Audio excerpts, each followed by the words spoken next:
Hey everyone, my name is Wes, and welcome back to another episode of Terror Talk where I discuss creepy clips online. I created this original horror music to add to the video, and I hope you enjoy it. Be sure to leave your own comments, and when you're done watching, check the description if you'd like to listen to my music without the commentary. Now let's get into it and have some fun. The following pictures you're about to see were taken by hikers Kylie Cashwell and John Stone, who both live in Eagle Mountain, Utah, a small town south of Salt Lake City. For the past few years, they had been exploring forests in search of interesting things, and one day they found it. One day Kylie was hiking in Cedar Fort, just 5 miles south of Salt Lake City. While hiking, she found large amounts of animal bones and piles of junk people had dumped. But things... Do you like hiking? Out in the wilderness and exploring and finding random things like that? I definitely enjoy going to my local park every now and then and taking a walk. I don't do it as often as I should, but I do love nature. Nature is one of those things I do love, and it is actually inspiring to create music.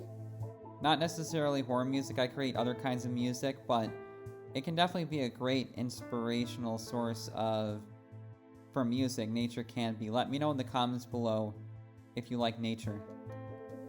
started to get strange when she started coming across strange symbols and animal parts scattered throughout the forest, some of them in weird formations. On September 15th, she decided to bring her friend Josh along with her to show him in person the unusual things she was finding. This time, the two came across something even more disturbing. On the trail, there was a severed deer head and a pentagram surrounded by deer legs, which were not there the first time Kylie walked the trail. The sun was going down, and after getting their pictures... That would be alarming, wouldn't it? To find a severed deer head and then the legs surrounded by a pentagram. Pentagrams are often associated with black magic, cult stuff, and that sort of thing. So, if you ever come across a pentagram like that out in the wilderness or some abandoned building, I would get out of there pretty quick because you really don't want to mess around with black magic. That is some dark energy right there. They agreed it was time to head back to the car, but the more they walked, they realized they didn't recognize the path they were on. So the two start looking around for anything that could refresh their memory of where they were. But as it got dark out, the two accepted that they were lost.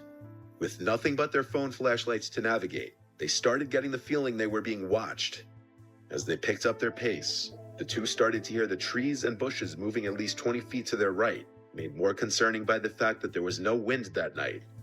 The two started to panic and hurried onto a trail they found, hoping it would take them back to Kylie's car. Just when things couldn't seem to get any worse, Kylie and Josh heard a scream so deep and horrific that it sounded neither human nor animal.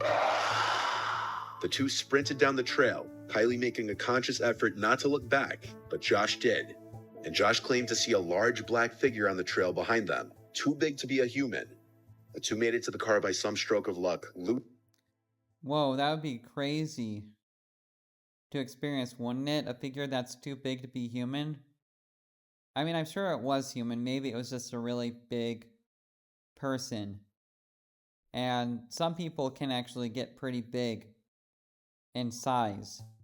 But to get lost like that in the middle of the woods, they are super lucky they made it out alive. I'm not even kidding. They are super lucky they made it out of there. Because if they were away from that spot where it lets them get out, if they were away deeper in the woods and they came across that guy, they probably wouldn't have had the story to tell, honestly, because that's crazy right there.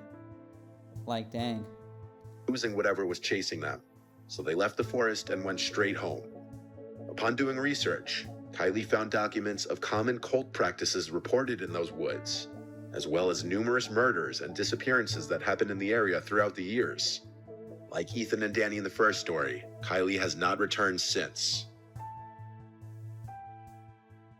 And I would definitely not return after that. I was right about that being associated with cult stuff and black magic, because black magic...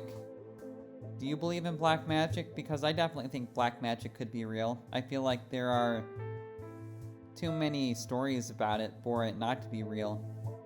And if it is real, then that's pretty crazy. But also, if it is real, just stay away from it, because once you start messing around in that shit, it really can bring some bad stuff into your life. I do believe that. But I'm glad they made it out of there okay, because it could have easily gone horribly wrong in a different direction.